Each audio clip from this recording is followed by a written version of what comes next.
The Blackmagic ATEM Mini really has taken the streaming world by storm. And it's easy to see why. It's simple, it's easy to use, takes multiple video inputs, multiple audio inputs, lets you mix them all together and create a high quality output really all by yourself if you want to. Now, the story goes that the originators of this product were actually at a church watching them struggle with various video feeds and realizing that there must be a simpler, easier, cheaper way to do it.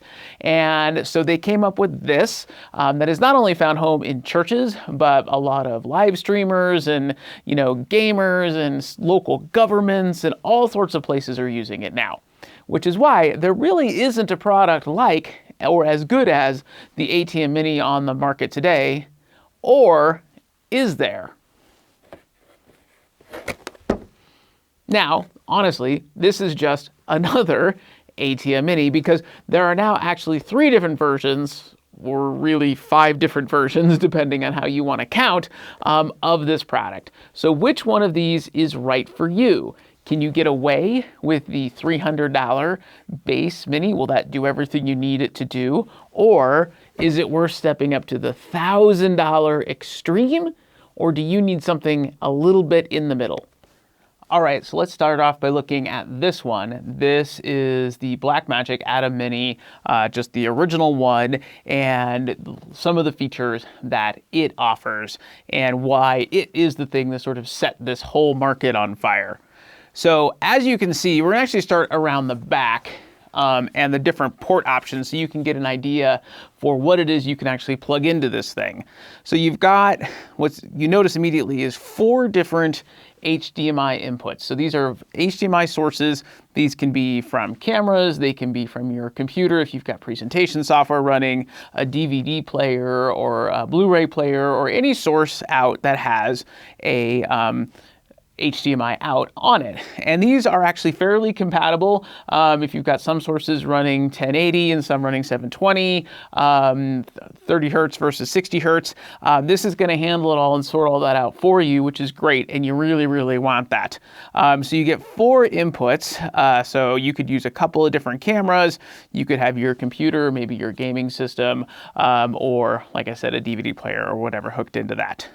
You also have what is labeled as mic 1 and mic 2, but really these are any audio input you want them to be. So you can have the source from your soundboard if you've got a sound system running in your space, or a small mixer on your desk or whatever have you. You can plug that feed into one or the other of these microphone inputs there. So in a typical setup for a live streaming for, say, a church or something like that, or a performance, you're going to have your soundboard running into mic 1. You may have your cameras, 1 or 2, 3 cameras hooked up, and then your computer with your presentation software hooked up as well. You have an HDMI out, and so this connects to basically normal computer screen is how you would use this. You would connect this into a normal computer screen, and then you can see and monitor what's going on in all of the various inputs and the status of what's going on up front. So the most basic use case of this is you would have this hooked up to a computer monitor to this HDMI out so you can see what's going on. Now, the question is, once you've got everything in and you've got this mixing it, what then do you do with it? How do you get it out into the world for the world to see? In case of the Mini here, there's really only one way to do that, and that is with what is called Webcam Out. And that looks familiar because that is a standard USB-C out. Whatever this is done mixing is going to go out through the USB into your computer, and really only into a computer, and it's going to look like a webcam. So you can open it up in Zoom, or you can open it up in Restream, or Facebook, or YouTube, or whatever, and just stream directly from the video source that you're getting from this output. And as far as your computer goes, it is a webcam like anything else with sound and video embedded into it, so you can do really whatever you want. It does have an Ethernet jack, this because Blackmagic offers software to control this box as well. It's the same software, literally the exact same software for all of their ATEM products, including some of their like $11,000 products down to this $300 one, all run off the same software. So if you have that software running on a computer on your network, you can hook this up into the same network, and then you can control this and do some extra features that aren't available on the front panel through that control software. And then of course you've got the power.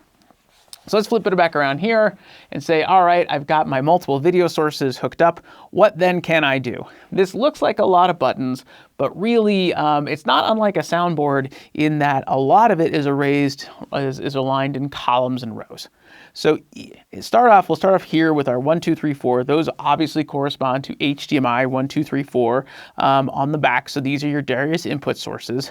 And then going upwards in a column, this next bank of 6 buttons, you can bring in audio from your various input sources too.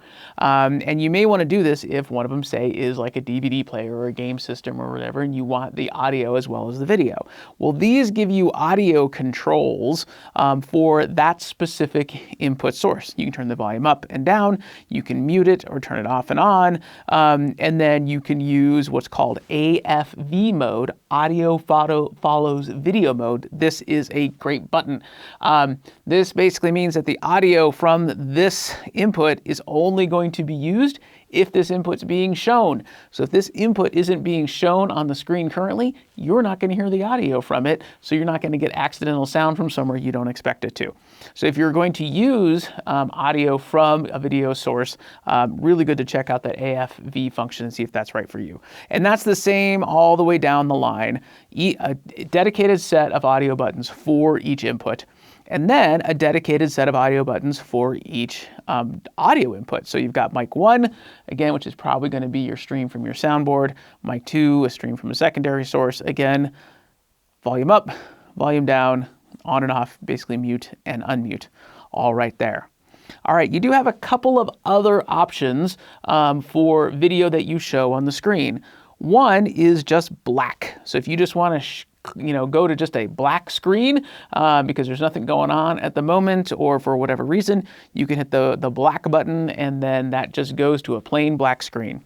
You can also, through the software, load up still images, JPEG files and media images and things like that. And then you can have a still image. So you can have, an image that, is your logo or a please stand by or, whatever. And you can have one image always at the ready to switch to if you want to. If you have some kind of transition image, if you're changing camera angles and need a little more time, you can hit the still button and go to still. Now, obviously, being able to switch between the inputs is great, but being able to mix them together is even better, which is where we get our picture-in-picture settings up here. Now, the picture-in-picture on this is pretty basic. You've got 4 different options for what the big screen is doing in the little screen. So these are very traditional options for picture-in-picture. So you can basically put the little one in each corner and then the big one around it. And then it's pretty simple, on or off for your picture-in-picture. Now, what this is going to do is one channel, and I believe it is channel 1, input 1, will always be the little, and then you can switch between the big one. So if you're going to use, say, presentation software or on your computer, you're going to want that source into number 1 if you always want it to be the small box, and then you switch between what appears in the large box. That is one difference here, is that you do have a dedicated input that will always end up being that thing right there if you're controlling it through this. And then finally, what you have right here is all of your transitions. It's great to cut in between things, but it's also nice to do it in a nice way. So you've got different effects you can do as far as how you basically switch between the different inputs. So you can see you've got kind of different swipe options and fade options. You can decide how long those last, basically how long does it take to do the cut between them. And you've got dedicated buttons for making those transitions right here, and then a fade to black button. This guy also has an extra neat little cool feature, which is it has built-in keying, which also is known as green screening. So this has a built-in green screen function right here. It's pretty basic and pretty simple, but if you have one of your camera inputs is in front of a green screen, you can simply turn that key, green screen key, on and off. And that's about it. If you're using a soundboard for your sound, you're probably never going to use this big bank of buttons other than to make sure that all those audios are turned off, and everything else is pretty straightforward. This is a great, simple solution, small money, does what it says it does, easy to use. It takes, what have we been talking about, 5 minutes here, 5 minutes to get an overview of how it works, 5 more minutes of playing with it, and you're expert enough to go live with it. Literally, you can sit somebody down in 10 minutes with one of these things, and they can be off to the races running your show. So for that reason, it's simple, it's good, and it works. However, it's also missing some features that over time you may regret not happening, which is where something like this guy comes in. This is the ATEM Mini Extreme. So this is the current leader of the pack as far as the ATEM Mini line goes, and offers the most features out of any of them. And the most obvious one right from the beginning is the ability for 8 inputs. But that's not all. So let's, on this one, do the same thing and start around the back. Let me get it kind of lined up here. Where am I going? There it is. All right, so here we are. We start off with something rather familiar. We got mic 1 and mic 2. So we've got our microphone inputs like we had before. And then instead of the 4, we have 8 HDMI outputs, which is great. Now this adds something, though, a little additional all the way back on this side. And that's right here. It's a headphone port. This is something that I've dearly missed in the other ATEM Mini products, which is a way to monitor your audio in real time on the machine. You can make adjustments to your audio in other places, but you're going to need another solution for actually monitoring your audio. So on the regular Mini and on the Mini Pro, which is the one in between these two that we don't have with us today, you don't have this headphone out, so you have to monitor the audio on your computer or in some other way. This gives it to you built in, and I honestly think that is just personally one of the killer features of the Extreme product, is just having that. So we've got that, we've got we've got our 8 HDMI inputs. Now in this case, we actually have 2 HDMI outputs here, and we can actually control what they do. So one of those you may want to be that multi-program output where you've got the different things and you can monitor everything all at once. That's handy for the person behind the scenes. But you could make the other one, say, your program feed. So this could be an HDMI out that has, your final stream product, or it could be just one of these channels or whatever you want to do with it. You've got a second one there for your choice. Similarly, on the USB, you now have 2. You've got USB-A, which you can hook up to your computer if you want. This can still be used as a webcam in all those same ways. But you've also got USB. You got another USB that you can hook something like a thumb drive or external hard drive up to. And then you can record your program straight from the Mini onto that hard drive. The regular Mini I showed you earlier has no way to record internally to itself. You are relying on your computer or whatever it's hooked up to do the recording. This guy can do its own recording and still be connected to the computer, which is pretty cool. And it also has the same ATEM control, the ATEM control thing, so you can hook up to your network. The difference being, though, this one can do more than just control over its network port. This can stream directly to Facebook, directly to YouTube with no computer involved if you want. You don't have to have this directly hooked up to a computer if you don't want to. You can use the network input to go to Restream or any RTMP source, anything you want. So you can record and stream directly to the world all from this without a computer being involved. It can do it all itself. It's that smart. And that's a pretty cool feature. All right, so back to the front here. This probably is starting to look a little intimidating, but really it doesn't need to. There are more buttons because there are more inputs. And as you can see, we've got the same 8 inputs up front with the same audio controls on top of them. So here we have all those audio controls exactly the same as the previous one. There's just more because there's more inputs. Above that is a whole row of buttons you're probably never going to use. And why I say that is these are camera control buttons, which sounds great, except they only control Blackmagic cameras. And so unless you've invested in Blackmagic cameras, if you're using anything else, PTZ cameras, like my Hdmi Optics or whatever, these aren't going to work. I have actually thought about even just putting an entire piece of tape over the top of those and just blacking them out so they're not there to confuse us, because we're not going to use them because we don't have Blackmagic cameras. If you have Blackmagic cameras, that's great. You do get some controls based right there for them if you want, but otherwise, most of us are actually never going to use this entire bank of buttons, so we're not even going to worry about those. Over here, we've got the same mic 1, mic 2, basic audio controls, and then of course we have the audio controls for our headphones, so we can turn those up and down. So all of that, even though more of it isn't that intimidating, and that's pretty great. Over here we have our picture-in-picture feature, which is wonderful, but now we've gone from 4 options to actually 6 options for how to do it, including a side-by-side kind of interview style mode, which is great. Down here we've got our transitions, but you can see we have even more transition types, which is fantastic. And then we've got our same transition controls over here. So that's all pretty much the same, all there, super simple. This up here in this corner were added because we have the ability to stream and record straight from this box. So we need controls for that, and it's pretty simple. Stream, on or off. And then the same again for record. Record on or off. Now obviously you have to preset up in the software where you're streaming to, but that's already been done, and you usually have to do it that one time. And then it's just a matter of turning the stream on, turning the stream off, turning the recording on, and turning the recording off, which is great. Now, you do have some additional features right here, and this relates to that second HDMI output that you saw on the back.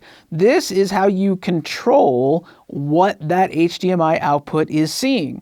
You have a button for all 8 of your HDMI sources. So if you want that HDMI out to always be camera 1 for some reason, you can do that. And then you have some additional options there as well. So that takes care of all of these and most of those and all the rest of it, which is just fantastic. All right, so like before, you've got some video options that are just here for you by default. You've got the same black option as before, but now you actually have a couple of additional options, including MP1 and MP2, which are media items that, again, you load up through the control software, so you can hotkey in some media items right there for you. So they're always there. So again, you can have a please stand by or a logo screen or whatever that you can always switch to, which is great. Now, the real killer feature in this one is this top row, the select media bus.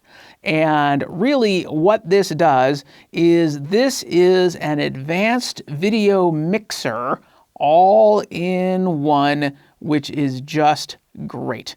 So what you have is you've got 2 rows here, and the top row is all of your inputs. So you've got your 8 different video inputs. You've got your media inputs along with some additional ones, including just a blacks or just a black screen and some default color screens. So if you've got a couple of solid color screens you want to use rather often, you can use those there.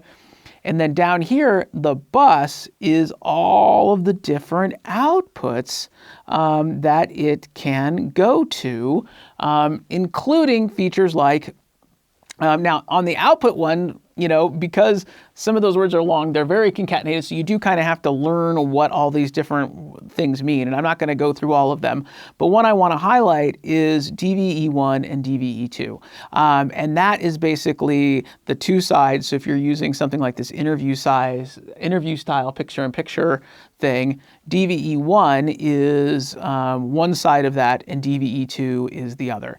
So the way that this works is while you're streaming, you can hit the DVE1 button, and then you can decide which one of those you want it to be. So you can do DVE1 and say your interviewee is on camera 3. You push camera 3, that changes that. DVE2, your other interviewer is on camera 4, so you go DVE4. Now, say you wanted to switch that out to a picture, or you've got your presentation running here through somewhere, DVE1, say the presentation's on input 2, input 2. So instead of it being a dedicated channel where one is always the one, you know, channel 1 is always the one, you can actually select which one that is. You can do the same thing with some green screen effects. This has far more advanced green screen effects built into it.